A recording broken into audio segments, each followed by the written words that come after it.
How to reshare an Instagram post to your story. It's a very simple and a quick process, so let's get started. First thing first, make sure that you are running the latest version of the app.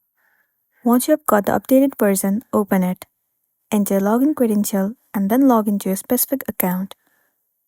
Now from here, move into any of the posts that you'd like to share on your story. But also you should know that in order to share the Instagram post, that person's account should be public.